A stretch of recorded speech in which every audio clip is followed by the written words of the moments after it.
OFB readers, John Keeley from Verizon Center, moments after a 4-2 Capitals victory over the Buffalo Sabers. In a season of white-knuckle wins, this was another one. The deal not sealed until Alexander Semin scored into an empty net unassisted, the 1956 mark of the final frame. Turning point in tonight's game, I thought the Caps were up 3-0 in the second period. Everything looked great. Brooks Light got the puck on his stick right out in front of Ryan Miller, directed a low, hard shot, and Miller just kicked out that left leg, snuffed it out. If it's 4-0 Caps, I think it's good night Buffalo. Instead, Miller keeps his team in the game. They get a goal, they get on the board, the ice tilts Buffalo's way, and we had a white-knuckle affair. OFB readers know that I have concerns about Marcus Johansson and his place on this team as a just-turned 20-year-old. It's very interesting to me. Johansson seems to be a real standout case. Think about prospects that the Caps have developed over the years. Overcooking Michael Neuwirth in Hershey. Overcooking Carl Alsner in Hershey. John Carlson got more games in the American League than Jeff Schultz. Even Jeff Schultz, a lot of people I think believe should have gotten more games in the American League. Go back to Brooks Light when the Caps acquired Brooks Light. They were patient with him in the American League. For some reason, the anomaly is Marcus Johansson.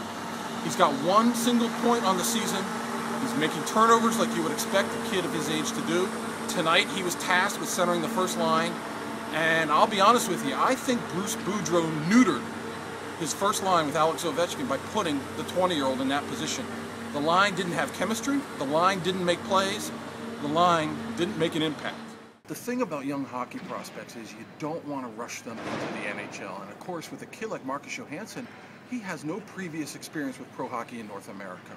So we're seeing evidence of struggle. We're seeing turnovers. You're still seeing a lot of the tools in the toolbox. I think he's going to be a terrific hockey player. But I tell you, I have a big concern.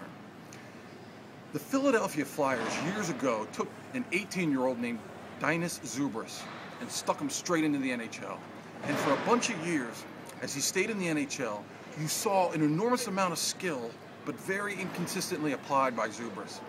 I just think back to the Zubris example and wonder, what would have happened with Zubris if the Flyers had taken him and stuck him in the American Hockey League, left him there for a year or two, let him pile up some big numbers?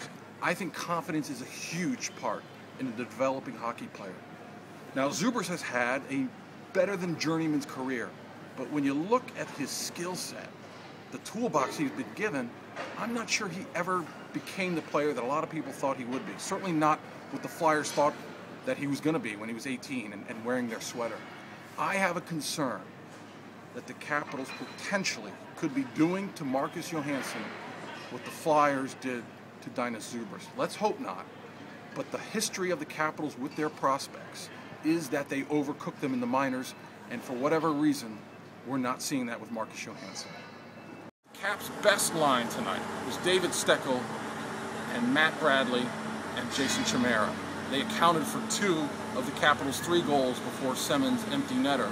Dave Steckel appropriately earned a hard hat tonight. His line, and Bruce Boudreau acknowledged just after the game, it was the best line. The Capitals now have 29 points on the season. Tampa won tonight. They remain 9 points back of the Capitals. We are beginning to see a little bit of separation by the Capitals from most of the Southeast Division. I think you're going to see more of that going on. The big question, I think, is will the Capitals win with a little bit less drama? Or are we going to get gray hair all season long, night after night? Parting thought, I want to thank intern Andrew. He's the man behind the OFB TV camera tonight. And Andrew's 21st birthday arrived last week. His first legal beer was consumed at Clyde's, and it was a Molson. Andrew, well done, lad. For OFB TV, John Keeley, we'll see you next time.